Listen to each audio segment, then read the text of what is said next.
Buenas noches con todos y con todas.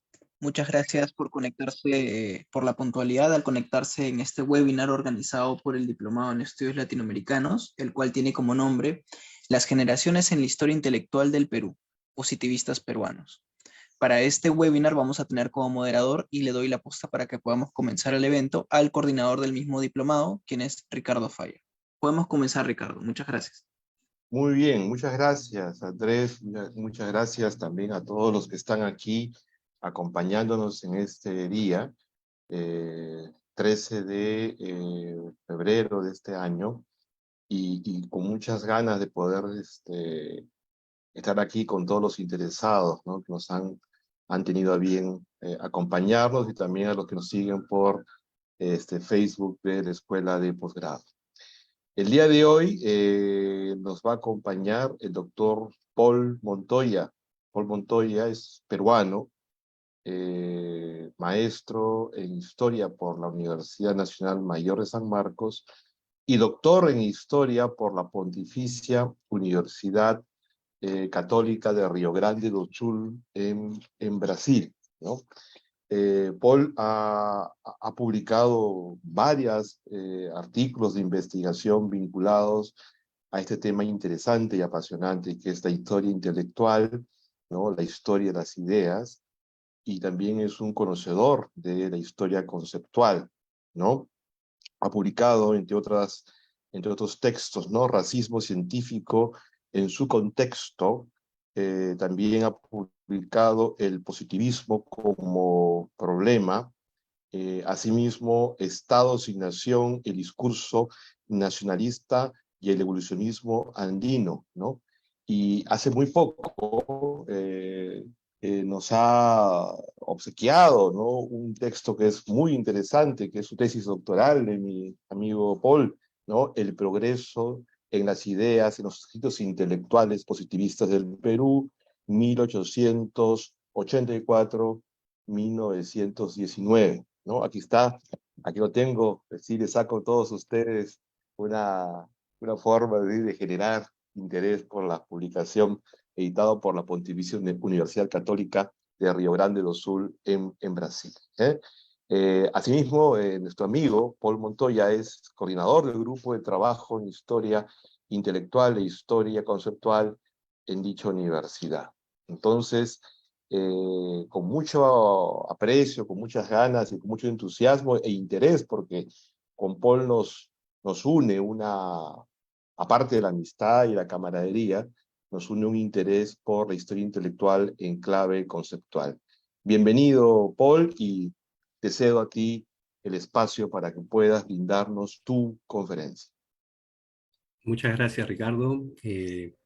Gracias a todos los presentes, a todas las personas que se conectan en los diferentes medios, por el Zoom, el Facebook, y los que se conectarán o podrán ver esta charla en cualquier momento. Primero, quiero agradecer especialmente al profesor Ricardo Falla por su gentil invitación y poder compartir con ustedes y participar en este evento, ¿no? Con la Universidad Antonio Ruiz de Montoya, por la que particularmente tengo un aprecio, no solo por el profesor, sino por la universidad. Tuve la oportunidad de dar clases el año pasado de forma virtual y ha sido un placer realmente poder compartir con excelentes grupos de alumnos de varias facultades diversas, ¿no? Tengo una muy bonito recuerdo, ¿no? De esa experiencia y nada, como ya dije hace poco, es además de un placer, un gusto, un honor, ¿no? Estar aquí compartiendo con ustedes algunas reflexiones sobre la historia intelectual del Perú y algunas cosas bien específicas en este caso, ¿no? Siempre en una charla uno elige algún tema o algunas aristas, intenta que sea pues en alguna forma novedad o algo que podamos, digamos, rediscutir, ¿no? Temas que son al final siempre recurrentes, es decir, nada se inventa, ¿no? Nada es nuevo bajo el cielo, pero sí sobre los que podemos volver una vez más con nuevos elementos y a partir de eso sí enriquecer la discusión contemporánea y digamos así académica y también útil, ¿no? Para los diferentes trabajos de historia y investigaciones de los especialistas y de las personas que tienen curiosidad y también el público en general, ¿no? Si es posible eso. Entonces, primero, bueno, ese agradecimiento, estoy muy contento y es una disculpa doble, estoy en tránsito, en viaje ahora, entonces estoy en un espacio casi prestado, un poco más precario y conectado con un laptop. No sé si la velocidad es lo suficiente, si se me escucha bien, pero en cualquier caso, si hay alguna duda o algo no, digamos, hay una pequeña cuestión técnica ahí, es solo colocar en el chat, por favor, la pregunta o hacer la aclaración. Intento de inmediato retomar y repetir sin ningún problema para poder transmitir lo mejor posible la pequeña charla, ¿no? Bien, hoy día el título de la presentación, de la comunicación que vengo a compartir con ustedes es esta: las generaciones en la historia intelectual del Perú, positivistas peruanos, ¿no? Comienzo por el final. Los positivistas peruanos, estos intelectuales, ¿no?, de fines del siglo XIX, no solamente de los fines, ¿no?, que son identificados también por buena parte de la literatura y la historiografía peruana como una generación, ¿no? Digamos, clásicamente se les conoce, entre otros, como la generación positivista, así como existe la generación del 900, la del centenario 21, o como también es enunciada la famosa generación romántica, etcétera, los liberales, hacia adelante y hacia atrás en el 19 y en el 20. Es decir, estas generaciones republicanas, digamos, ¿no? Bueno, es un tema que he trabajado en mi tesis tanto de maestría como de doctorado, básicamente por curiosidad y porque considero que es un tema rico, válido, importante de rediscutir, ¿no? Inclusive para, evidentemente, para reinterpretar los temas del presente, y poco estudiado en los últimos años, en las últimas décadas también, ¿no? Esto dentro de un marco más amplio, que probablemente es el que, digamos, concita más el interés, ¿no?, de todos nosotros, que es la historia intelectual o la historia de ideas en el Perú, ¿no?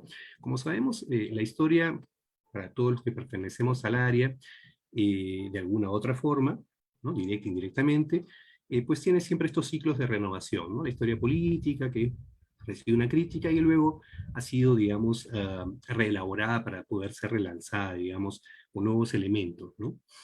Así la historia económica, social, bueno, la historia de ideas, que por mucho tiempo habría sido también cuestionada por, digamos, diversos sectores, por ejemplo, los anales, la crítica Foucaultiana, etcétera, con muy buenos elementos, además, y muy buenas razones, ha recibido pues una crítica, pero también en positivo, que ha dado lugar a una renovación, ¿no?, una especie de renovación de lo que hoy en varios sectores, también en América Latina, y algunos autores son clásicos, probablemente ustedes conozcan a varios de ellos, de esta nueva historia intelectual, ¿no? Y con todo esta, digamos, estos grupos que han contribuido en esta renovación, el profesor Falla ya mencionó la historia conceptual alemana, por ejemplo.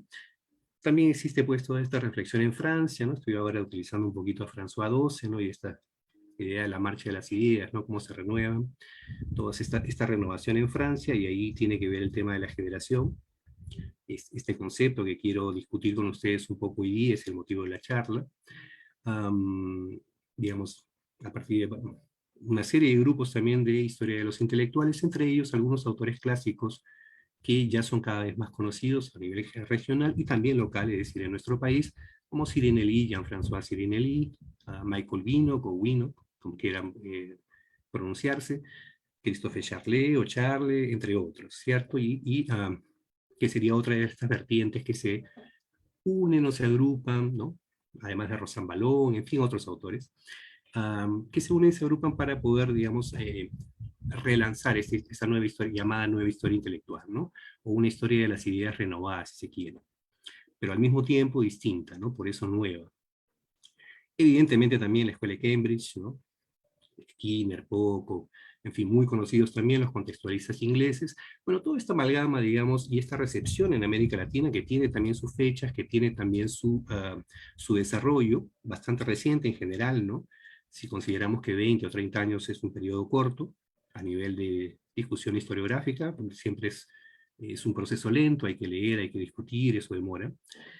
Bueno, recientemente pues esta discusión, digamos, ha sido cada vez más efervescente y ha dado lugar a esta idea, ¿no?, de esta llamada historia intelectual o conceptual, ¿no?, que al final es una sinergia, como dirían varios autores. En fin, y a partir de esto, y esto yo, digamos, colocaba hace un tiempo en alguna exposición sobre el tema en un congreso de Historia Nacional en Trujillo, A partir de esto, una serie de temas o nociones o categorías o conceptos han sido relanzados, han sido utilizados, ¿no? Conceptos, justamente, contexto lingüístico, intelectuales, etcétera. Y uno de los temas que yo colocaba era generación. Lo que en el público al que yo estaba exponiendo en esta ocasión hace un tiempo fue, bueno, ok, muy interesante esto que dice sobre la renovación de la llamada historia intelectual, ok, bien, teoría, ¿no?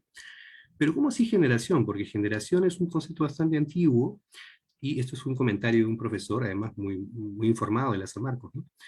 Decía, bueno, un concepto bastante antiguo, ¿no? Y bastante cuestionado, ¿no? Porque Ortega, ese método histórico de generaciones, ya no ha sido, digamos, cuestionado por esto y por aquello. Efectivamente, ¿no? Ah, pero hay una discusión más allá de Ortega, más allá de esta vertiente, digamos, bastante famosa aquí, que también existe, y en Francia, por ejemplo, es un ejemplo, ¿no? Sirinelli, Vino, entre otros, ¿no? Pero que tampoco, vamos, que es reciente relativamente, que también ha contribuido a renovar, digamos, esta noción como una posibilidad de análisis, que tiene expresiones en todo lugar. En nuestro país acaba de salir el año pasado un texto muy interesante de nuestro amigo Carlos Alberto Pérez Garay, ¿no? Que literalmente, digamos, vuelve sobre esta noción de generaciones y aplica esta noción, ¿no?, como categoría de análisis al estudio de esta, digamos, de la historia intelectual peruana del siglo XIX, buena parte del siglo XIX, por lo menos la parte, claramente parte de la segunda mitad, y que todavía está ahí, ¿no?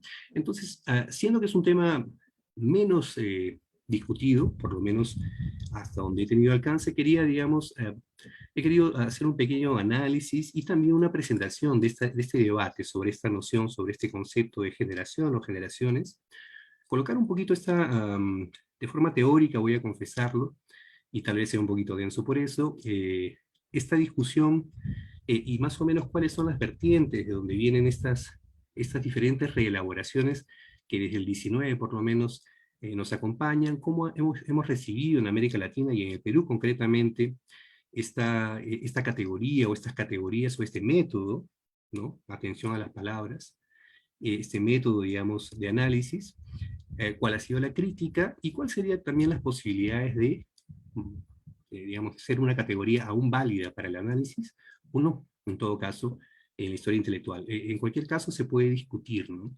Y tal vez esto sea lo más útil para un investigador o para quien tiene curiosidad por la historia de ideas, historia intelectual en el Perú.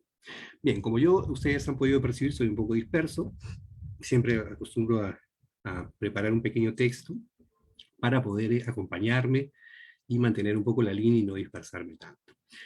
Pero al mismo tiempo voy a intentar entonces acompañar el texto que he preparado para esta charla, muy breve, y comentarlo, ¿no? Para no ser tan aburrido, pues, ¿no?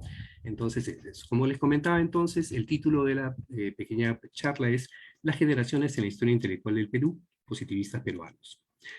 Y sigo entonces. El tópico de las generaciones es una temática amplia, y en algún sentido tal vez también ambigua, en razón del propio concepto ser ambivalente, es decir, tener varias acepciones y usos, así como un desarrollo tanto desde el punto de vista etimológico, la palabra, ¿cierto?, como desde el punto de vista metodológico, la categoría de análisis. Bueno, estos dos puntos de vista, un desarrollo extenso y no poco longevo. El diccionario de la RAE, por ejemplo, de la Real Academia Española, entre otras definiciones, hace referencia también a la acepción que nos interesa aquí. Define generación en su quinta entrada también como un conjunto de personas que, habiendo nacido en fechas próximas y recibido educación e influjos culturales y sociales semejantes, adoptan una actitud de cierto modo común en el ámbito del pensamiento o de la creación, ¿no? En esta definición de la RAE se encuentran enunciados varios de los contenidos debatidos comúnmente en la teoría de las generaciones. La contemporaneidad, que es esta idea de nacidos en fechas próximas, que siempre es debatida en una u otra vertiente de los debates teóricos sobre esta categoría de generación.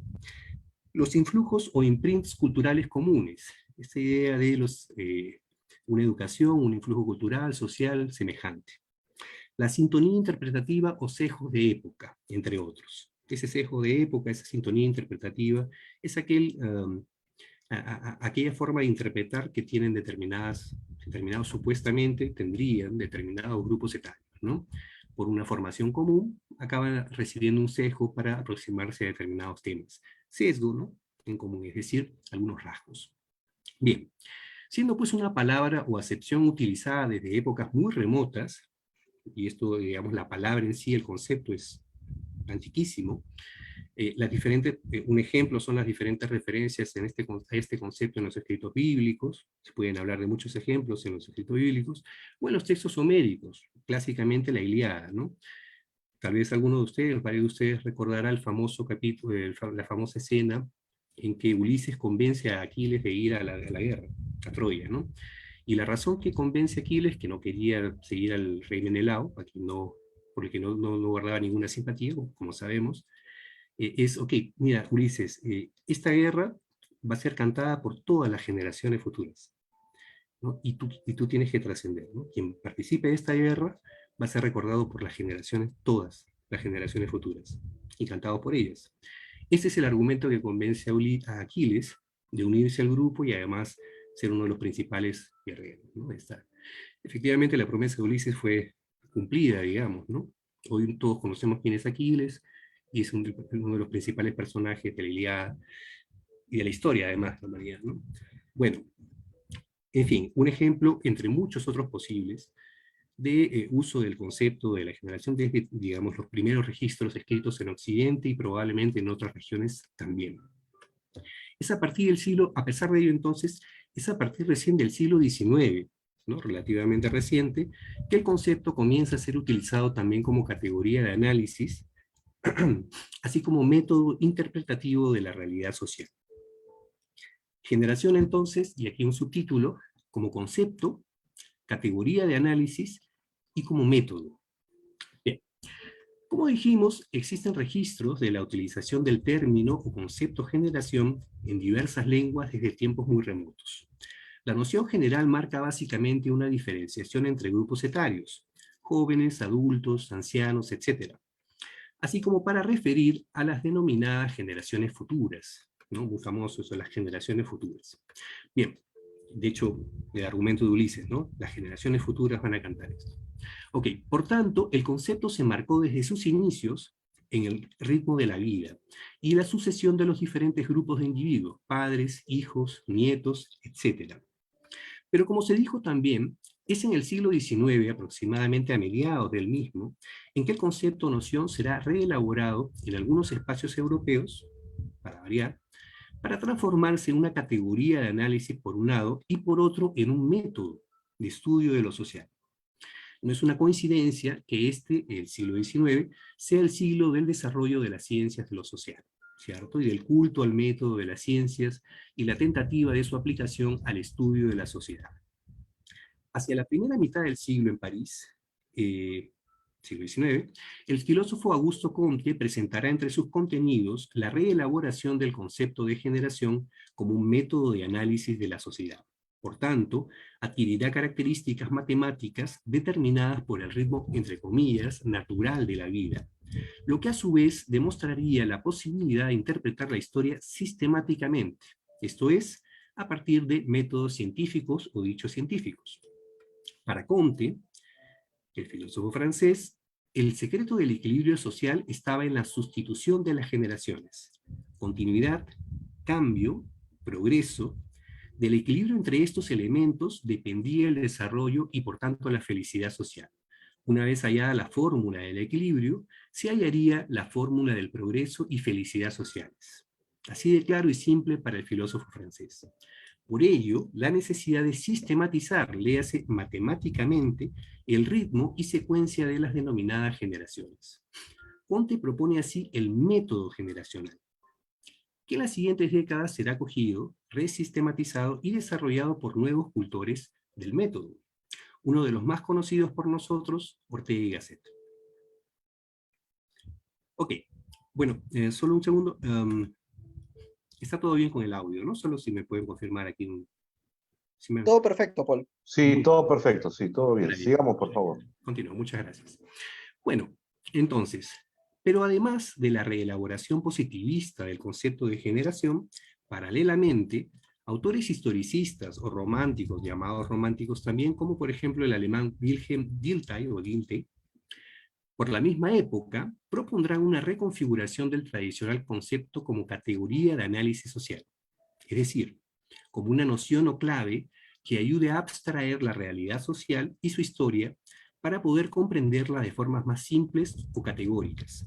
Generación para Dilthey continúa siendo una herramienta de análisis de la sociedad y su historia, pero en absoluto como una fórmula sistemática o metódica, esto es matemática, sino una noción o concepto más bien abierto, y por tanto más ambiguo también, que a partir de algunas nociones o contenidos ayude a agrupar diferentes círculos de individuos en la historia, a partir de determinados criterios, para sistematizar, léase ayudar, el estudio del desarrollo social, con particulares aplicaciones a la historia de la literatura, por ejemplo. Dilthey, entonces, a su vez, y casi en paralelo a Comte, propone una reelaboración historicista del concepto generación, introduciendo de suyo en el análisis elementos que hoy acostumbramos denominar subjetivos, como por ejemplo el famoso elemento de la calidad del vínculo entre los miembros o componentes del grupo generacional. Básicamente es esta, digamos, idea subjetiva de la empatía o de los vínculos institucionales o de los vínculos ideológicos, etcétera, etcétera. Otro elemento, la tradicional noción alemana del espíritu de la época, para referir al cúmulo de acontecimientos llave y experiencias comunes que demarcarán el denominado sesgo generacional. Esta noción historicista romántica de la categoría generación, de suyo más abierta y por tanto, como se refirió, también más ambigua, tuvo a su vez continuadores y nuevos intérpretes en las décadas siguientes. Uno de los más famosos, el sociólogo de origen húngaro Carlos Mannheim, quien en su famoso ensayo sobre el tema y el problema de las generaciones, ya de 1928, asume una postura crítica tanto de la perspectiva historicista deltiana, como particularmente de la perspectiva positivista, Comte. No obstante, intérpretes de Mannheim posteriores convienen a afirmar que su postura se mantiene aún en el ámbito del historicismo, o aún una reelaboración de lo mismo. Entonces, distinguiendo un poco estas dos vertientes de las que estamos hablando, ¿cierto? Para dejarlo muy en simple, la idea, digamos, del método, digamos, generacional, positivista, matemática, ¿no? Bastante, digamos, sistémica, y por tanto algo más rígida. La idea, digamos, historicista o romántica, más subjetiva, más amplia, pero también al mismo tiempo más vaga, más ambigua. Ok. Como se mencionó ya también, ambas líneas del desarrollo del concepto de generación, como método científico de estudio positivo, así como categoría de análisis social historicista, tuvieron receptores, continuadores y nuevos intérpretes en los medios europeos, así como en América Latina. Particularmente una de estas reelaboraciones hechas en España, ya en el siglo XX, por el famoso filósofo José Ortega y Gasset, y discípulos suyos, como los no mucho menos conocidos Julián Marías, Julián, ¿no? No Javier, y sí Julián, que es el papá. Julián Marías, o Pedro Laín Entralgo, también, el médico historiador muy famoso también. Bueno, tuvieron particular éxito en los medios latinoamericanos, producto, entre otras cosas, de la importante difusión de la obra orteguiana en la región, mediada por su particular recepción en el Río de la Plata, y luego en el resto de América Latina. Pero, ¿en qué consistió esta difundida reinterpretación de Ortega y Gasset? Esto tal vez sea el elemento más conocido, lo voy a enunciar aquí también. Además de conocido, es mucho lo escrito sobre el tema del método generacional orteguiano. Pero para introducirse al punto específico del método generacional propuesto y difundido por Ortega y sus discípulos, es necesario hacer referencia a los textos del filósofo español como En torno a Galileo, del año 33, siglo XX, La historia como sistema, año 42, además de algún famoso prólogo, en donde este reúne, solo un segundo, aquí reduje el tamaño de la letra, no sé por qué, perdón, en donde este reúne y sistematiza su propuesta de visos claramente positivistas. Lo que Ortega propone es un método o fórmula matemática para sistematizar el estudio de la historia de los individuos, su agrupación en el tiempo y la sistemática sucesión de estas generaciones matemáticamente delimitadas en el tiempo, exactamente como Comte lo hiciera o lo propusiera un siglo antes. De hecho, el texto presenta de forma sistemática, y el texto que presenta de forma sistemática y bastante didáctica la propuesta de Ortega, elaborado por su discípulo Marías, nuevamente Julián, lleva el explícito título de El método histórico de las generaciones, de 1948. En este, Marías sistematiza la idea del momento o periodo bisagra, una fecha especial que por su cualidad marca el inicio a partir del cual comenzar a contar generaciones que se sucederán a cada 30 años. Este periodo bisagra, para quien ha podido leer el texto, digamos, es básicamente la elección de una fecha fundamental por algún motivo, de sea ruptura, de continuidad, de trascendencia, pero siempre es una elección, y una elección por de suyo sería subjetiva, lo que no podría ser objetivo, ¿no? Pero supuestamente esta elección podría llegar a ser de alguna forma objetiva. En algunos casos de los países latinoamericanos, en varios de estos estudios aplicados a la región, la fecha clave siempre es la independencia, que en algunos casos era el 10, el 14, el 21, etcétera, y dependiendo de qué llames independencia, si es el primer grito de independencia o es la conclusión del evento, ¿no? Bueno, es siempre, ya ustedes ven ahí por dónde van los problemas de elegir una fecha, ¿no? Primero, ¿quién la elige? ¿Cómo la elige? ¿Por qué la elige? Eso siempre va a ser un problema, pero bueno, yo estoy adelantando aquí un poco la crítica hecha posteriormente, ¿no? Bueno, este es el periodo bisagra, ¿no?, que presenta Marías. Es esa fecha que es elegida, esta fecha mágica, digamos, nuevamente estoy adelantando aquí una crítica, a partir de la cual comenzar a contar generaciones. Además, con un número bastante específico que es el 1530, ¿no? A cada 30 años, lo que deduciría del periodo vital humano que ya Comte había descrito como de 15 años formativos y 15 años de desarrollo, ¿no? Matemática pura aplicada a la vida social, a la vida humana. Bien. El médico historiador Laín Entralgo, a su vez, en su texto Las generaciones en la historia, de 1945, realiza una relectura crítica del método de Ortega, aunque al mismo tiempo ensaya una aplicación informada del mismo. No obstante, entonces, la existencia de varias versiones de reelaboración del concepto de generación para el estudio de lo social es el método orteguiano de filiación positivista, el que adquiere mayor fama, difusión y obtendrá, a su vez, diversas aplicaciones en los medios latinoamericanos, también en el Perú.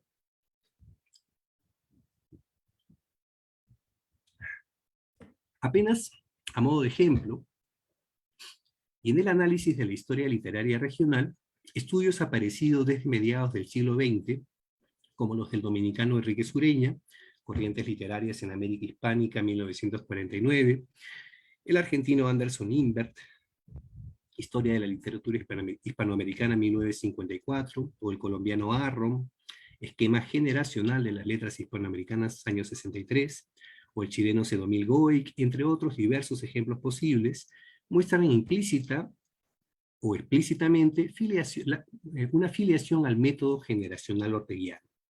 Esto apenas en el ámbito de la literatura. Hay diversos otros ámbitos y diversos otros ejemplos posibles de recepción del método orteguiano. De hecho, existen estudios bastante buenos sobre esto. Bien. Puede decirse entonces que en general el método de las generaciones, y no así la categoría de análisis historicista, tuvo un evidente éxito local durante gran parte de la segunda mitad del siglo pasado. Aunque esta idea la pretendo relativizar para el medio peruano, y probablemente más que ello, ¿no?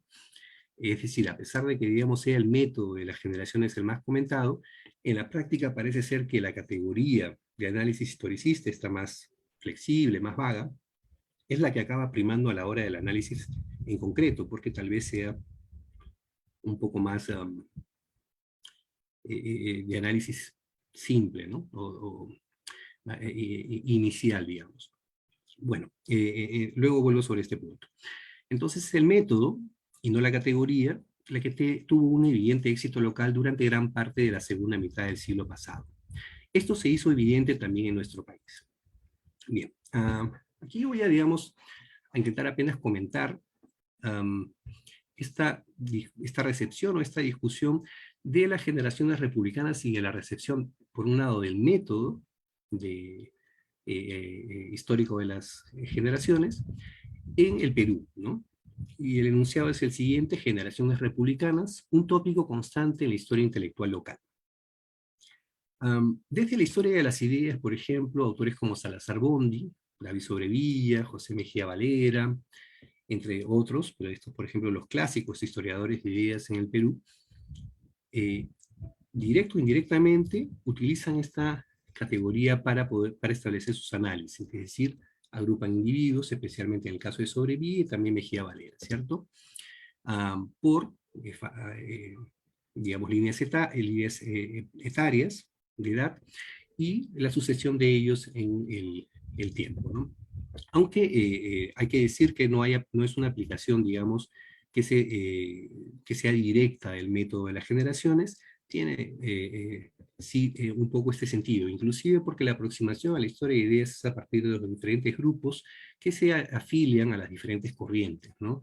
En el siglo XIX, evidentemente, los liberalismos, en los conservadurismos que están en constante conflicto, también en el país, digamos, las ideas románticas que van imbricándose con ello, las tesis del positivismo que también se imbrican y adquieren diferentes versiones, y enseguida en el siglo XX también una diversidad de la crítica social, etc. Bien, todo esto es abordado, por lo menos para el siglo XIX y parte del XX, por estos autores clásicos de la historia de las ideas en el Perú, Salazar Bondi, Sobrevilla, Mejía Valera. Pero es en algunos ámbitos, como la historia, la literatura, y también la historia nuevamente, que el método histórico de las generaciones es desarrollado. En varios ensayos, grupos, hay un par de trabajos bastante conocidos y que son clásicos en en la recepción de este método, ¿no? Ambos trabajos aparecieron el mismo año, en 1993. En el caso de la historia, César Pacheco Vélez publica sus ensayos de simpatía. Estos son algunos ensayos, digamos, una recopilación de ensayos escritos por Pacheco Vélez en las décadas anteriores, por lo menos en 2 décadas y media antes, ¿no? Entonces son de diversos momentos. Pero en este texto, Pacheco Vélez establece claramente, digamos, intenta hacer una aplicación del método orteguiano a la historia de ideas en el Perú, ¿no? Y establece las generaciones que habrían habitado el siglo XIX, las va distinguiendo, clásicamente las más, digamos, las que desde el punto de vista del método de la generación, es decir, de la idea orteguiana, serían las más definidas, además de la romántica en el caso del siglo XIX, serían pues la positivista, como la llama así. Además, ahí, me parece que arranca ahí enseguida la novecentista, sería una de las más claras también, y la del centenario, siglo XXI, etcétera, año 21, etcétera, o conversatorio universitario también, y así en adelante. En el caso de la literatura, Alberto Varillas, el mismo año 93, presenta su libro La literatura peruana en el siglo XIX. Nuevamente, y desde el ámbito de la literatura, es una tentativa explicitada por Varillas, de aplicar el método generacional orteguiano al estudio del siglo XIX peruano, específicamente en el ámbito literario, pero en general el de las ideas.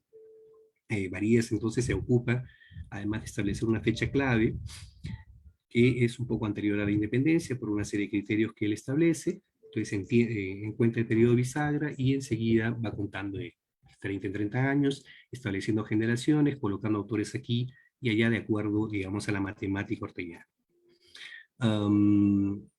Muy recientemente, el año pasado, Pérez Garay, nuestro colega de San Marcos, historiador, que es profesor de la Universidad Ricardo Palma, acaba de publicar un libro que se llama Intelectuales y Poder, bastante extenso, un buen estudio, que además uno demora un poquito en leer porque es extenso, en donde nuevamente vuelve al tópico de las generaciones, a partir, digamos, de los antecedentes como Varillas, Pacheco, todos los historiadores de ideas, etc.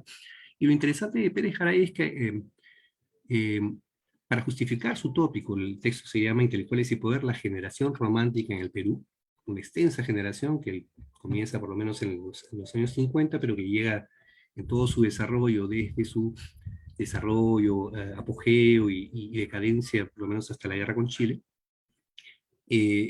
para justificar, digamos, su abordaje generacional. Pérez Garay hace referencia a los autores franceses, a esta discusión de Sirinelli, de Vinocq, que parece ser, digamos, por un lado es bastante más reciente, ¿sí? Se da desde el ámbito de la historia o de la teoría de la historia en sí misma, no desde la filosofía. Vinocq y Sirinelli, así como Charles, son historiadores de ideas en Francia, o historiadores de los intelectuales, digamos. Y la discusión de estos autores es interesante en el sentido de que básicamente obvian el método orteguiano, parecen desconocerlo además. pero esto podría llamar demasiado la atención para quien habita América Latina, ¿no? Pero no para quien entiende que, digamos, existen varias vertientes de esto, y toda la crítica que recibida por digamos, esta rigidez positivista del método generacional que tuvo mucho éxito, digamos, en prácticamente todos nuestros medios latinoamericanos por la difusión de Ortega, um, eh, pues no es digamos, no llamaría tanto la atención si se tiene en cuenta que existen varias versiones. De hecho, la primera cita de Vino, si ustedes leen el texto, es Introducción al siglo de los intelectuales, es un análisis del siglo XX y los intelectuales del siglo XX francés, ¿no? Por parte de Vinocq. Su estudio introductorio se llama Las generaciones intelectuales, ¿no? Su primera cita es Giltey, ¿no?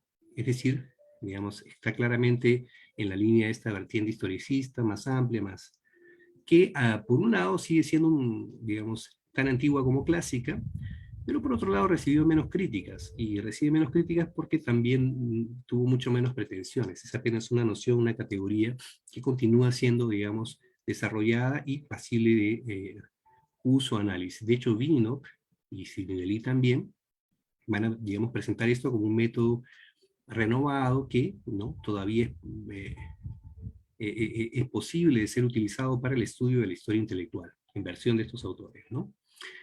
En fin, que lo digan franceses o cualquier otro es un detalle, pero se puede traer a discusión para saber, digamos, si esto puede ser así, es decir, si es válido dentro de una discusión reciente, que intente ser, digamos, contemporánea y por tanto eficiente, si es válido aún, ¿no? El estudio o la noción, el concepto, sea en una versión, sea en la otra, menos comprometida, eh, su aplicación para el estudio de la historia intelectual y las historias intelectuales en diversos medios, concretamente, y esta es la pregunta de esta charla, en el Perú, en nuestro país.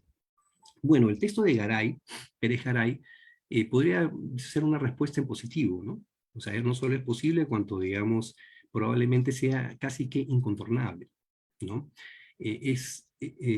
Cualquier estudio de historia de ideas o historia intelectual, siempre utilizando las dos palabras, ¿no? Teniendo a veces demasiado cuidado, pero bueno, cualquier estudio de historia intelectual peruana, de una forma directa o indirecta, siempre va a mencionar la noción del concepto, ¿no? Porque es una forma medio natural, es el famoso ritmo de la vida, ¿no? Bueno, vienen pues un grupo que a veces se afilia a una determinada idea o a otras, pero acaban teniendo pues algunas cosas en común, ¿no? No es lo mismo, digamos, una discusión de los amantes del país antes de la guerra que después de la guerra. Perdón, de la independencia, o de las guerras de independencia. No es lo mismo también, digamos, la discusión teórico-intelectual que puede darse en el medio peruano. Vamos nuevamente a las guerras, siempre a los momentos, ¿no? Antes de la guerra del Pacífico, después, ¿no? Es decir, los momentos son diferentes y esto establece sesgos. Asimismo, también hay diferentes versiones que acaban siendo muchas veces contrapuestas, ¿no? Los diversos liberalismos se van a oponer a los diversos conservadurismos, que van a estar en debate, y a veces contemporáneamente, pero siempre con algún piso común, como diría Paldi, ¿no? Este lenguaje político, este episteme, ¿no? Dirían otros, es decir, está presente. Y eso acaba estableciendo un imprint, una especie de categorías en común que también crean en términos aún historicistas, ese espíritu de la época, al cual uno puede referirse en positivo o en negativo sin ningún problema. O sea, no es necesario estar de acuerdo, pero uno tiene que referirse a él. Ese es el punto, ¿no? Ese es el sesgo. Uno puede contornarlo porque en la época es imprescindible. Es decir, yo podría hablar de determinadas cosas antes de haber perdido la guerra con Chile, por colocar un ejemplo un poco sensible siempre, ¿no? Pero después de la guerra yo no puedo, digamos, dejar de, digamos, tener una posición sobre esto que ha sucedido. ¿Se entienden? Es decir, yo puedo estar a favor, yo puedo ser comprensivo, yo puedo condenar, yo puedo ser negacionista, o puedo ser súper optimista, pero siempre tengo que hacer referencia a ese tema que es el tema del momento, del periodo, de la época. Eso es el imprint, ese es el sesgo generacional, entre otros varios, ¿cierto? Pero hay algunos que son muy evidentes. Antes de eso no existía ese sesgo, ¿no? Entonces, esa es digamos, la idea historicista, si se quiere, o romántica, ¿no? Bueno, esto está presente en estos autores de forma muy clara, ¿no? Y para ellos es muy válido. Pérez Garay acaba, digamos, diciéndonos de forma indirecta, no es su tema el discutir teoría, ¿no? Pero nos acaba diciendo, digamos, con su propio trabajo que, oye, sí, es válido, y acá está un texto de además de más de 400 páginas que diría que sí, se puede utilizar todavía la categoría y es válido, y la palabra válido, sino que digamos es útil, ¿no? Para el estudio de la historia peruana del siglo XIX. ¿Cuáles serían las generaciones famosas, ¿no? En el siglo XIX? Por lo menos las liberales en tres generaciones, la primera, segunda y tercera, independencia, periodo caudillesco, el guano, ¿cierto? Coincidiendo entonces con la generación romántica, algunos hablan de una tercera generación liberal. De hecho, el positivismo sería, o al final los positivistas sería una derivación de los liberales, ¿no? La famosa generación romántica de mitad de siglo, bohemia, ¿no? Y aquí digamos, se distingue porque no es que exista una generación a cada periodo, existen generaciones, y además cuando se habla de generación intelectual estamos hablando de algo más específico todavía, y siempre, y esto aún, digamos, desde la perspectiva historicista, siempre contingente, o sea, siempre es una elección, ¿no? Y no hay problema en que sea así, es decir, no necesita ser perfecta ni matemática, puede ser bastante contingente, precaria, flexible, inclusive se puede modificar, ¿no? Pero útil, ¿no? Bueno, otra de las generaciones famosas en el siglo XIX, ya mencionada, la positivista, de la cual voy a hacer una pequeña referencia ahora solo para finalizar, como un ejercicio de, ok, ¿esto es una generación o no? Enseguida.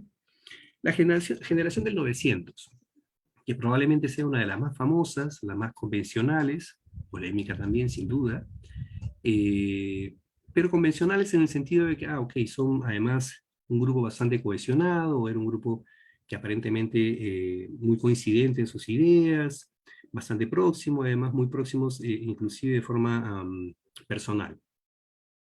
Sin duda, esto no es algo que se establece como necesario para que una generación exista, por lo menos en la literatura, en la discusión de las diferentes versiones o las diferentes tendencias en esta categoría, en este concepto.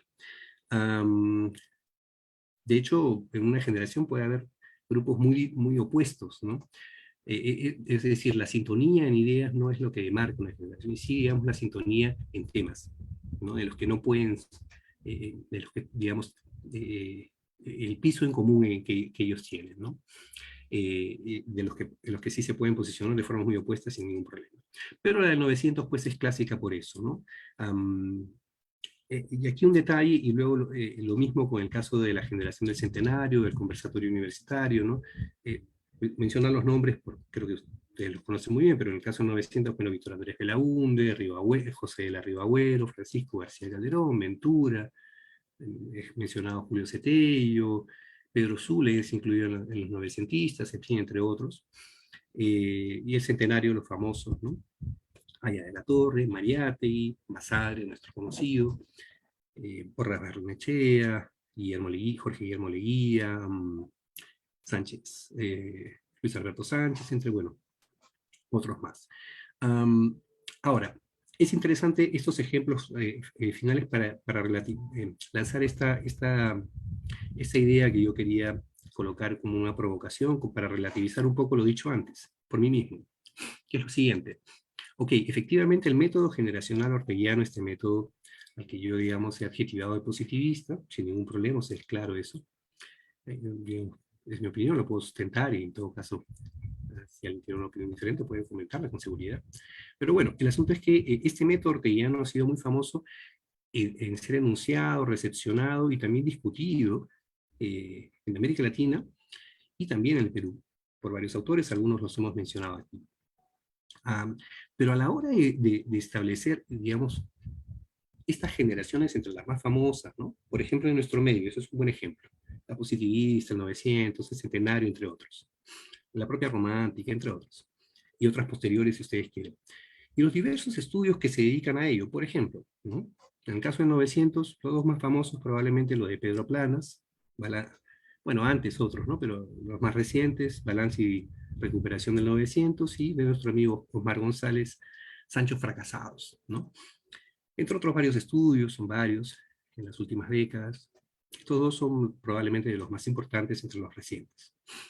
Y así también los estudios al centenario o las aproximaciones a los positivistas.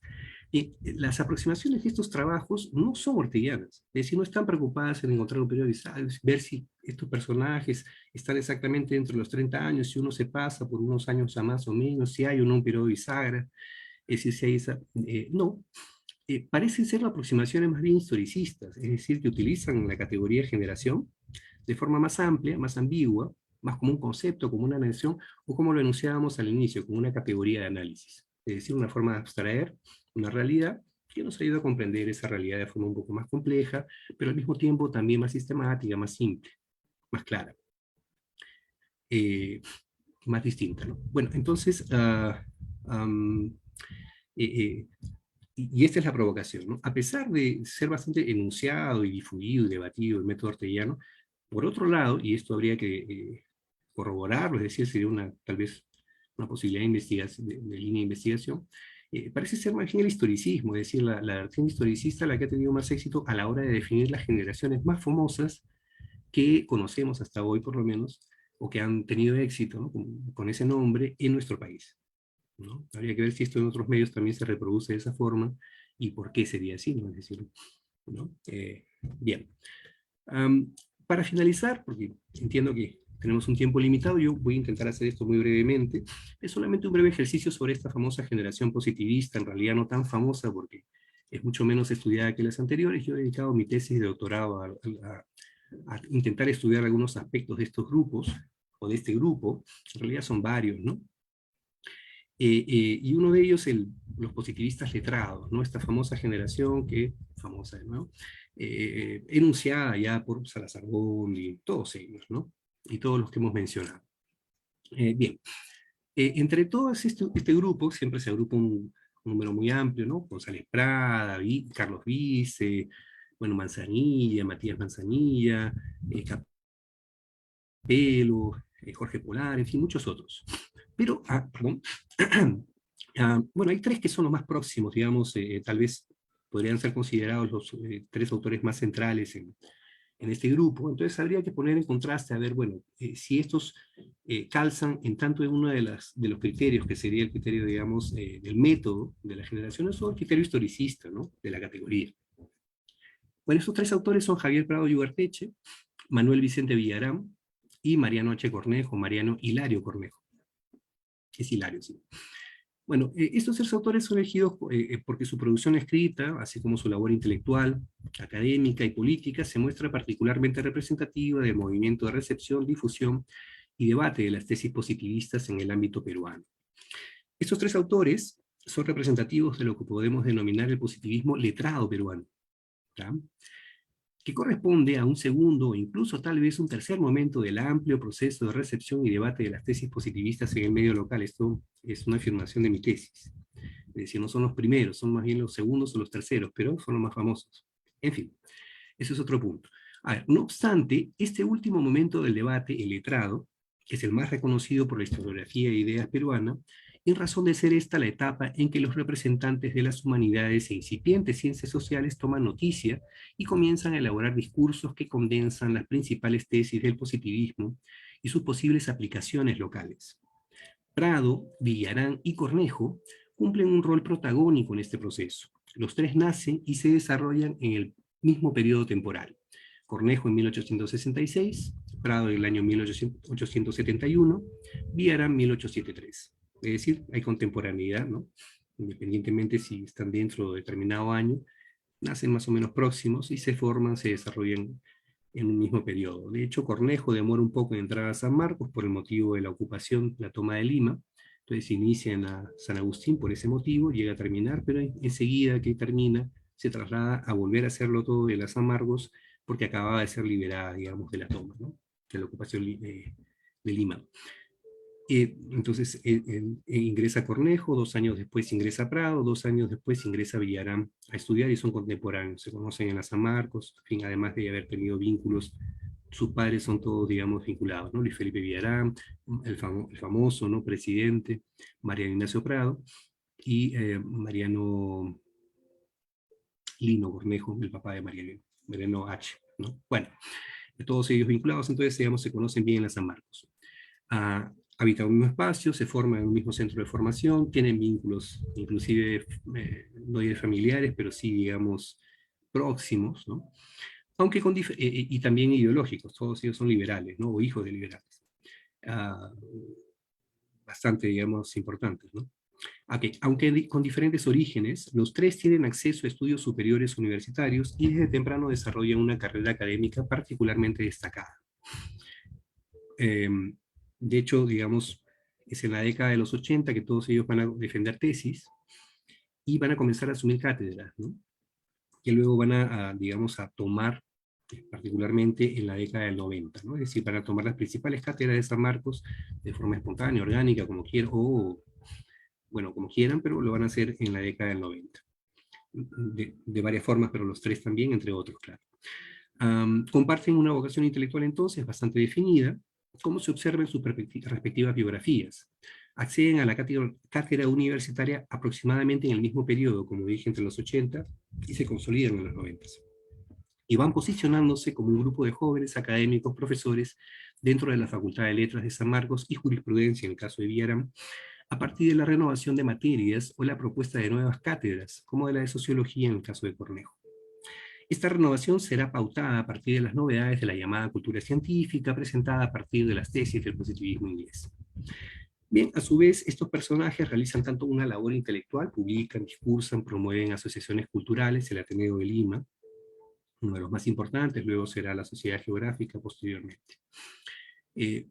Cuanto una activa labor política. Van a estar en el Congreso en varios momentos juntos, presentar inclusive proyectos de ley juntos y en algunos casos debatir intensamente el futuro, como el caso de Villarán y Cornejo, sobre el jurado, ¿cierto? Bien, los tres fueron activos representantes en el Congreso de la República, como digo, en diferentes periodos, miembros también activos de agrupaciones y partidos políticos. Y tanto desde posiciones oficialistas como desde la oposición participan durante prácticamente toda su vida adulta del movimiento político partidario peruano de fines del 19 y primeras décadas del 20. En todas estas labores y actividades, los tres personajes se interceptan o sinergizan esfuerzos, algunas veces en proyectos en común y en otras ocasiones en oposición o franco debate, tanto en la cátedra como en la labor político-intelectual. Bueno, a partir de lo dicho brevemente, muy brevemente, digamos, en razón del espacio, podemos colegir que efectivamente, tanto desde inclusive desde la categoría del método, o desde, digamos, la tradición metódica, ¿no? Y la tradición historicista, estos tres personajes pasan a prueba así, es decir, tienen dos chics, ¿no? Para poder hacer parte de una generación. Y aquí un último punto, solamente el de la generación intelectual.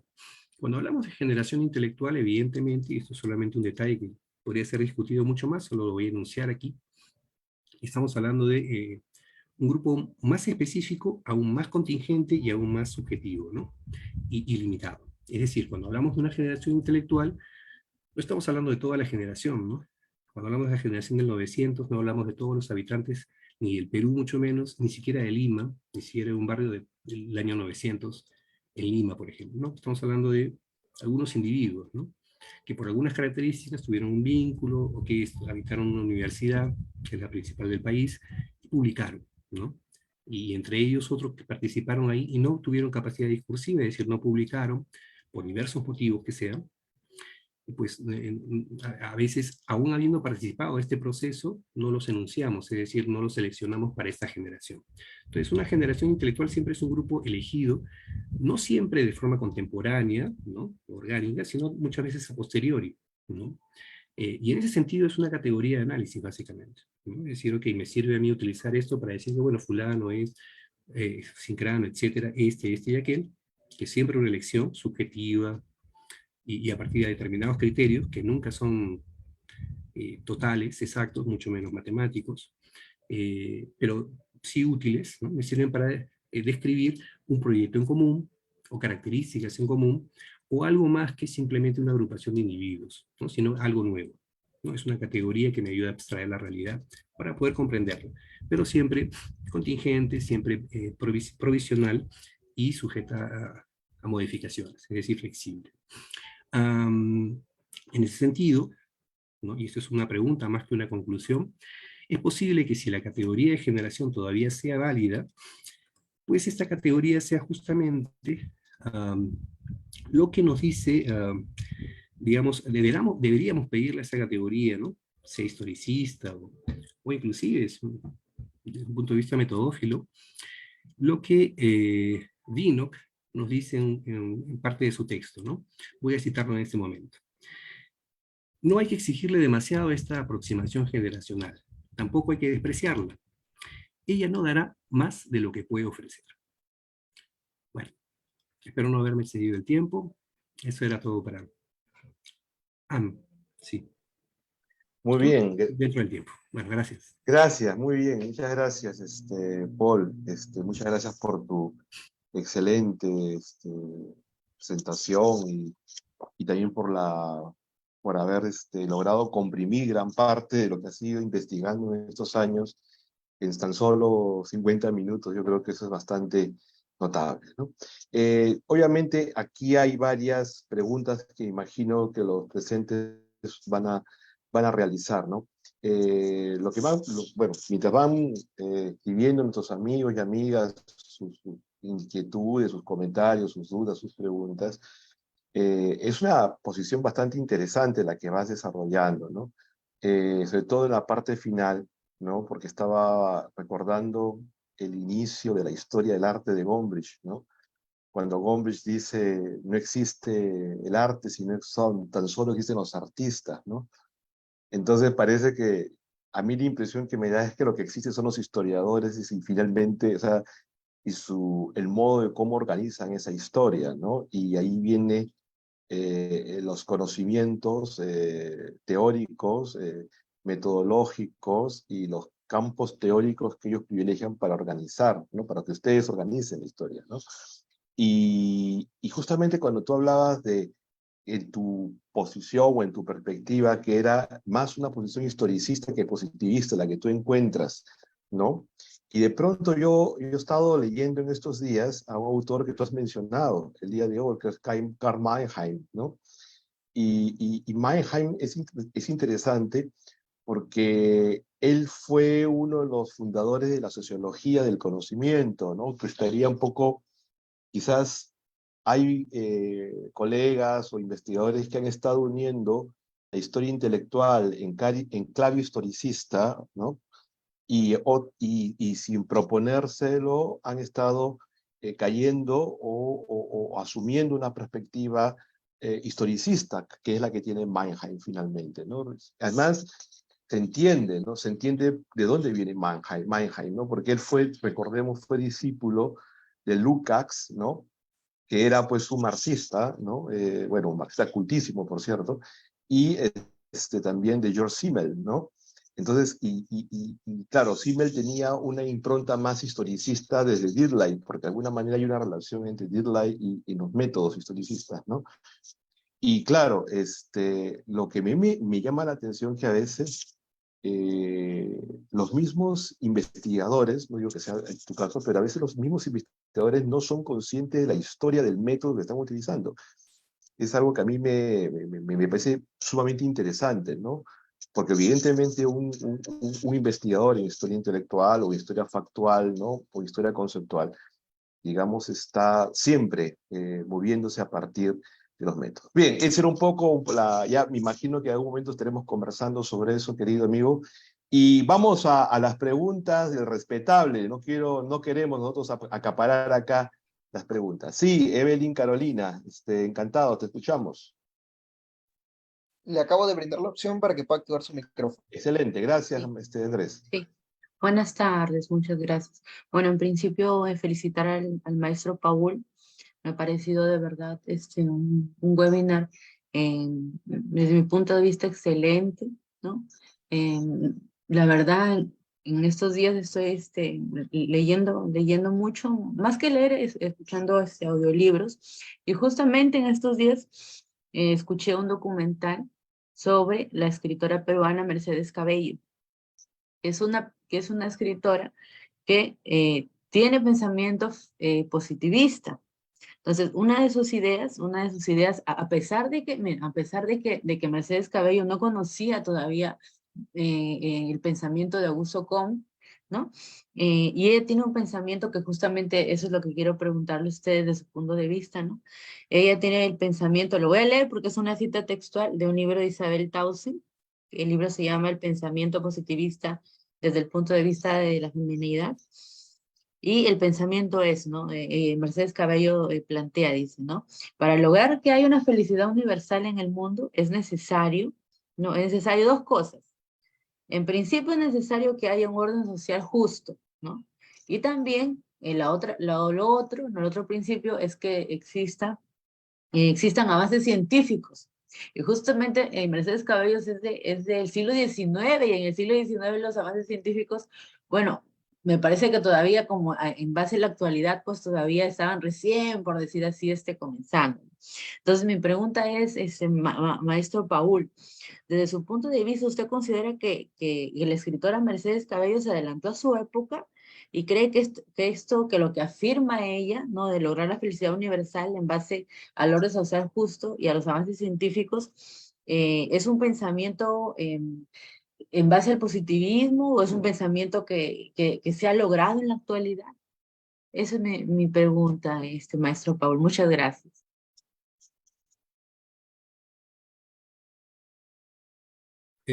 No sé, ¿contesto ahora o...? Sí, sí, Paul, está bien. Muy Perfecto, perfecto. Muchísimas gracias. Muy interesante tanto el comentario, la pregunta, el comentario también de Evelyn y el comentario de Ricardo. Muchas gracias por eso. A ver, nada, muy de acuerdo contigo, Ricardo. Principalmente esta cuestión de la historia del método que a veces uno utiliza, ¿no? A veces, y esto es lo importante de la teoría, ¿no? Alguna vez yo estaba presentando lo mismo, un texto así, digamos, sobre el tema de historia intelectual en Perú en un evento ahí, ¿no? Y había un comentario que decía, bueno, nosotros aquí no trabajamos tanto teoría e historia, pues, ¿no? Y yo me preguntaba, "Oye, pero mi texto no es de teoría, o sea, yo no he presentado". Y el comentario era ese, me decía, bueno, qué extraño. Bueno, a veces uno tiene una interpretación de lo que está diciendo y luego la lectura siempre es otra, ¿no? Pero lo cierto es que a veces sí, bueno, digamos, y esto es interesante, de interactuar con más de un medio académico, si nosotros, digamos, en el ámbito de la historia, que es de lo que puedo hablar, a veces, digamos, tenemos un desarrollo más limitado, ¿no? De la discusión teórica, en relación a otros medios que igual tienen mayor desarrollo, inclusive, porque, bueno, son gigantes, ¿no? El caso de Brasil, ¿no? Entonces, muchos historiadores en el caso de allá están pues preocupados siempre de interactuar mucho con la filosofía, con filósofos, con la sociología, con las antropologías, y con las ciencias sociales en general también, justamente para poder, digamos, innovar y también eh, profundizar un poco en esta discusión teórica, que también a veces, por veces, parece ser, ok, bueno, pero es un montón de disquisiciones, es interesante, pero vamos, y de las fuentes, y los archivos, y el trabajo mismo, es lo que importa. Ok, sí, pero es un balance, es un equilibrio entre los dos, y lo que tú acabas de decir es una de las buenas razones por las cuales vale la pena, sí, a veces, o sea, demorarse un poquito en la teoría, ¿no? Justamente porque, o sea, estos métodos, estas categorías, estas herramientas de análisis pueden enriquecer evidentemente un análisis empírico, en el caso de la historia, es decir, un análisis historiográfico, un trabajo con fuentes, archivos. Si no te enriquecen, si no son útiles, si no son funcionales, también nos sirven de mucho, ¿no? Si es solamente para hablar, porque, ¿no? Bueno, en el caso de la historia probablemente no, pero sí es útil. Y esta es una de las razones, porque muchas veces nosotros somos deudores de algunas determinadas herramientas, métodos. El caso de la generación es un ejemplo más, ¿no? Y simple además, bastante sencillo. Que se usa, que se habla. De hecho, ok, bueno, estuvo de moda un método que escuchamos ahí y luego fue muy criticado y por tanto ya no se debe usar. Bueno, sí o no, ¿por qué? Eso siempre es una razón, o sea, eso siempre vale la pena de decir, ¿no? Y para eso, pues sí, hay que hacer un pequeño esfuerzo porque, digamos, los elementos, las herramientas, los textos están ahí, de poder entender esa historia del método, cómo está, y por qué es válido, por qué no es válido. Y eso puede ser útil para enriquecer tu análisis y el de tus colegas y la discusión, ¿no? Entonces, en ese sentido, es una especie de apología a la teoría también, y en el Perú, ¿no? Justamente eso, para no dejar de conocer la historia de nuestros propios métodos, aquellos de los cuales nosotros nos servimos y también de los cuales estamos un poco hasta cierto punto presos, ¿no? Digamos, tenemos que tener ese conocimiento para poder utilizarlos mejor. Sobre la pregunta de Evelyn, muy interesante nuevamente Evelyn, sí, ese texto de Tausen, tú dices, se llama El pensamiento positivista desde la feminidad. ¿Es un artículo o es un libro ese? Después te voy a preguntar eso porque la verdad es que yo no lo tengo registrado. Es decir, lo tienes, me lo puedes pasar ahí por escrito, me va a interesar, ¿no? Y no voy a mentir. Te Isabel refiero Toussaint es muy conocida como investigadora de Manuel González Prada. Toussaint, Sí. está entendido, Toussaint. Ta. Perfecto, perfecto, claro, la investigadora francesa. Sí, disculpa, Claro. sí, ya sé quién es. Ok, ahora sí. Sí, mira, y sobre Mercedes Cabello, Margarita Praxedis Muñoz, la colega, ¿cómo se llama? La generación feminista, ¿no? Pero hay un nombre muy importante también, que es la colega de Mercedes Cabello, por favor. ¿No? Florinda Mato. Florinda Mato, ¿no? Florinda Mato de Turner, Margarita Praxedis Muñoz. En general, toda esta generación de, como le llaman, sobre todo las investigadores que se dedican a rescatar la historia del feminismo ilustrado, ¿no? Las ilustradas peruanas del 19, es un buen nombre, pero además podría ser más complejo que esto, ¿no? Creo que es más que ilustradas inclusive. Esta generación no solamente es un grupo de intelectuales peruanas que surgen especialmente en la mitad del siglo, producto de la bonanza de la riqueza guanera. Esto les permite en Lima no solamente desarrollarse un grupo de personas en Lima, en el Perú, ¿cierto? Un grupo de personas de varias regiones que se agrupan, que se acaban vinculando sí en la capital, eso sucede. No solo un ámbitos de discusión, de reflexión, de producción, es decir, de publicación y de difusión de ideas, muy clara, poquísimo estudiado fuera del feminismo, es decir, de los grupos que tienen interés particular por ser mujeres, y eso es totalmente válido, ¿no? O sea, por favor, con seguridad que sí, pero debería ser, inclusive, o sea, digamos, humildemente, desde mi punto de vista, trascender inclusive ese ámbito, porque la discusión que ellas generan trasciende totalmente el hecho de estar, digamos, discutiendo entre ellas y ser abanderadas y ser además de entre las primeras, no solamente en el Perú, sino en la región, y esto se produce nuevamente por esta bonanza guanera. De hecho, concentra pues autoras que vienen de Ecuador acá, que vienen de Colombia acá, que vienen de Argentina acá, ¿no? O sea, los nombres están ahí, Ventanilla, esta autora colombiana también que es, ahora hay un trabajo, una tesis doctoral sobre ella en proceso, famosísima, ¿no? Argentina, yo siempre soy pésimo, cuando quiero recordar el nombre, la famosa Argentina, las veladas literarias de, bueno, la promotora de las veladas literarias, ¿no? En Argentina. En fin, se concentran acá y generan esa discusión. Bueno, ellas son los primeros grupos, no solamente, yo diría metodófilos, sino comtianos, ¿no? Previos o anteriores a los letrados positivistas famosos, esos que yo acabo de mencionar, Prado, Villarán, Cornejo, todos ellos, anteriores. Es decir, desde la década, por lo menos desde la década del 70 están discutiendo los temas.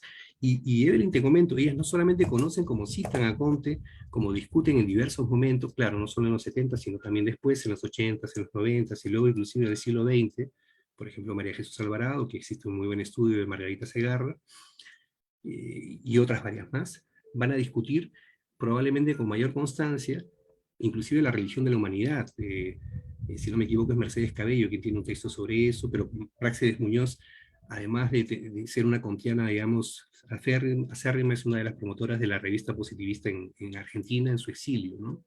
Es decir, si uno estudia el positivismo en el Perú y no estudia el discurso de estas personas, no ha estudiado el positivismo en el Perú.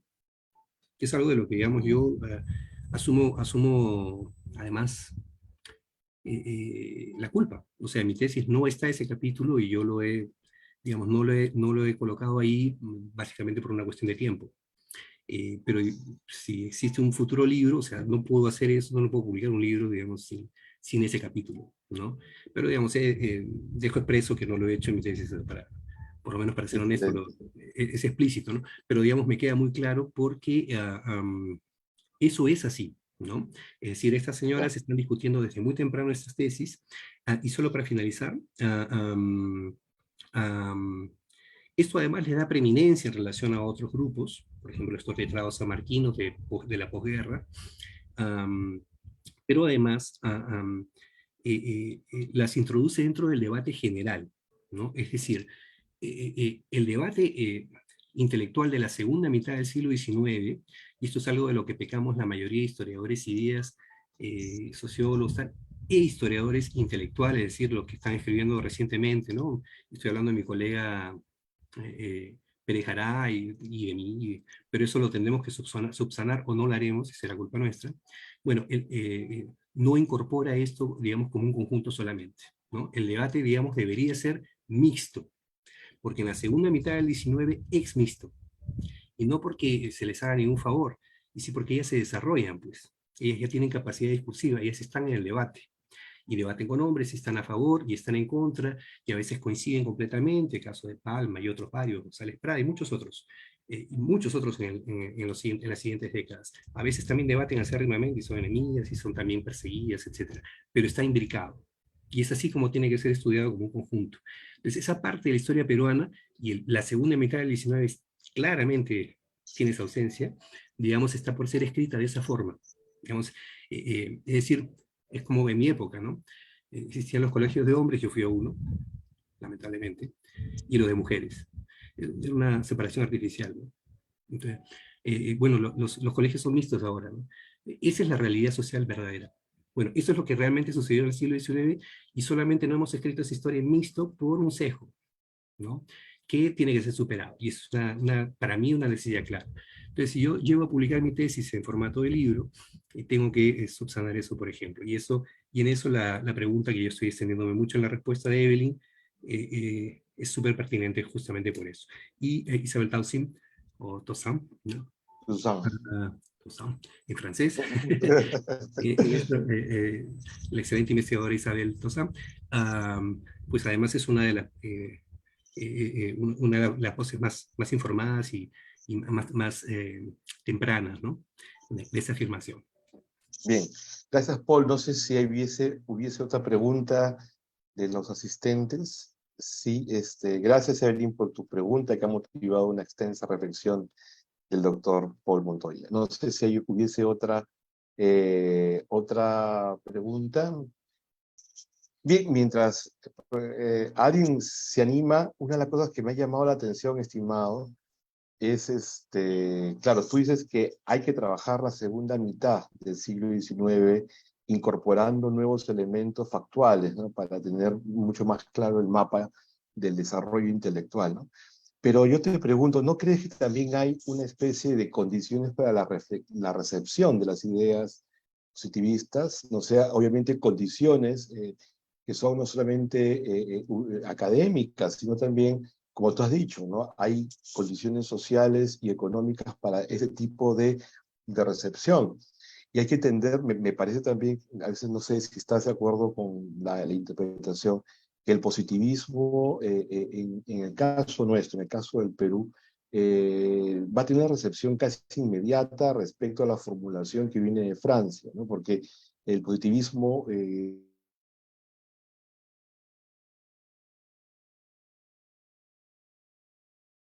los años 60 de ese siglo. O sea, y lo interesante es... Disculpa, Ricardo, se cortó un poquito los Ah, últimos ya. 10 No, segundos. no, no, no, Decía, no. porque en nuestro caso, En el nuestro caso, positivismo... claro, o sea, el positivismo llega más o menos con 20 o 25 años después de su formulación originaria, ¿no? Y, ¿no? Más o menos, pues te digo, ¿no? Y además, ¿qué tipo de recepción fue? Esa es una cosa que a mí me llama la atención, ¿no? Tú como historiador lo debes saber mucho más, ¿no? Pero ¿qué tipo de recepción? ¿Fue una recepción integral? ¿Fue fragmentaria? ¿Fue parcial?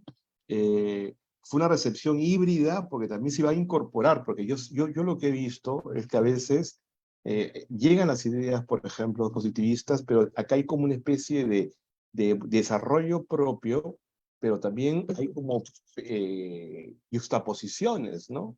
Y surgen cosas muy particulares, ¿no? Es solamente lo que quería añadir. Mientras alguien más se anima también a preguntar. Muchas gracias. Yo voy a aprovechar y comento que si hay alguna Sí, pregunta después también. Y sí, voy a intentar ser muy breve porque es un tema muy sí. emocionante. Evelyn, en internet se consigue todo, solo colocar el nombre y puedes conseguir cualquier artículo o algo, lo que sea, siempre está ahí a disposición. Um, sobre la temporalidad del positivismo, sí, justamente, ¿no?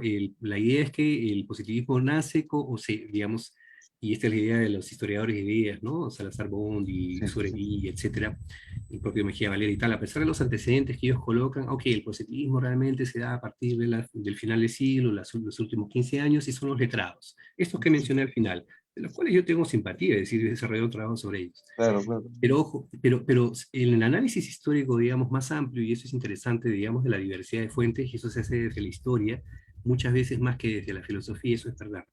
Lo cierto es que las tesis positivistas llegan casi en tiempo real al Perú.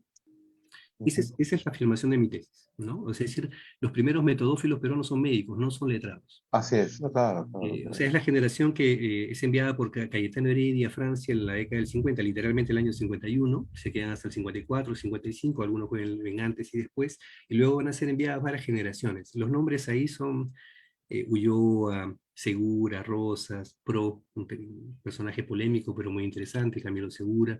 Luego en el segundo grupo, uno no menos conocido, Celso Bambarén.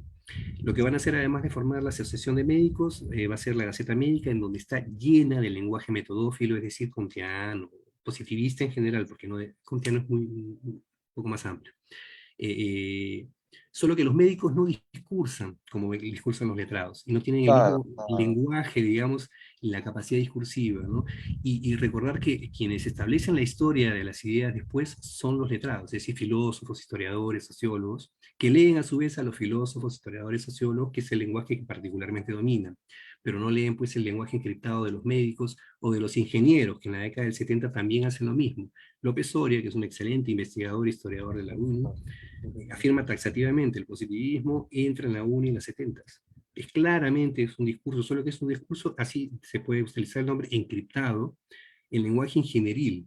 Entonces tienes que leer la Gaceta Médica para entender eso en los médicos, tienes que leer los anales de la Asociación de Ingenieros, los anales de la Escuela de Ingeniería, los primeros de la década de 70, 80, en el siglo XIX, y eso pues es algo que los filósofos, historiadores y sociólogos no hacen con facilidad, o sea, no tienen la tendencia. Claro, es el proceso mismo de las ideas que siempre llegan de una manera muy fragmentaria, ¿no? Pero ahí está toda esa discusión en desarrollo Claro, claro, tres décadas antes. así es. O sea, estas así llamadas autoras ilustradas discuten eso 2 décadas antes. Y bueno, un poco menos tal vez, pero digamos de los 70s, 80s, Ujú. discuten eso claramente, antes que estos letrados, digamos, ¿no? Por lo menos de los 70s. Entonces,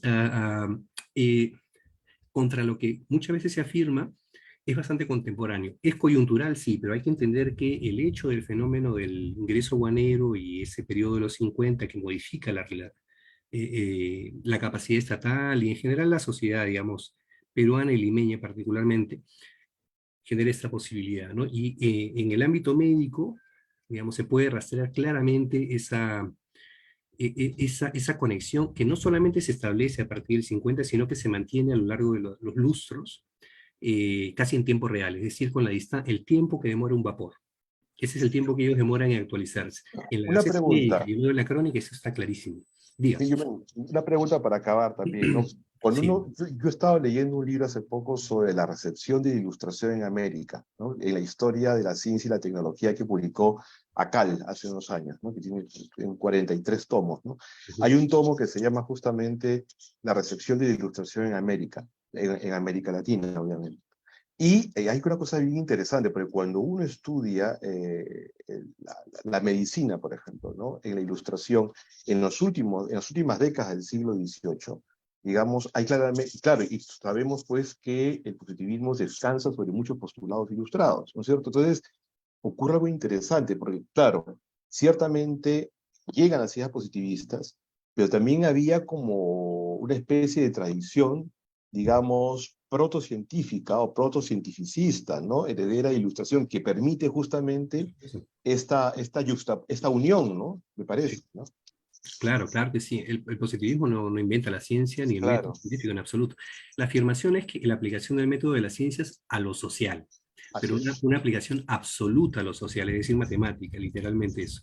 Ese es el positivismo, ¿no? No, la ciencia en general desarrolló eso después, por lo menos del siglo XV, en realidad antes, mucho antes, la verdad. Claro, Digamos, pero digamos, el desarrollo del cientificismo tiene muchos siglos anteriores. claro. Fácilmente, en realidad, se puede ir uno hasta antigüedad acá, prácticamente. Sí, sí, claro. Pero, digamos, el desarrollo del cientificismo. Sí, ¿no? sí. Ahora, un detalle final solamente sobre esto de la refracción de ideas, que ese es el tema, digamos, uno de los Claro, temas claro. más importantes del debate historia de ideas, historia intelectual.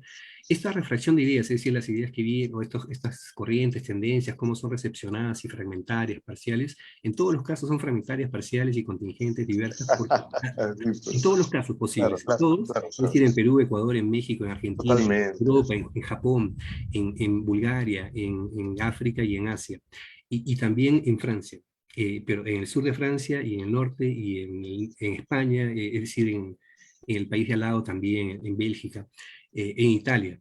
O sea, y eso además es bien concreto, es decir, ¿pero por qué? Porque en su origen, las llamadas corrientes son categorías, son abstracciones. Ellas no existen en sí mismas. Es decir, estas llamadas corrientes que a veces, este es uno de los defectos, uno de los vicios muy acusados a veces de forma demasiado incisiva, concuerdo, de la historia de ideas, es asumir las corrientes como cuerpos pacíficos, muy bien definidos, estables, cuando en realidad son un montón de autores, textos muy diversos, muchas veces contradictorios, en no pocas veces caóticos, en su origen, pero que luego la abstracción, es decir, crea, pues, ¿no? Una tradición que se va a llamar liberalismo, cuando siempre son liberalismos, por lo menos, pues, o socialismo, cuando siempre es con ese, ¿no? O el positivismo, en realidad lo que tú tienes son tesis positivistas.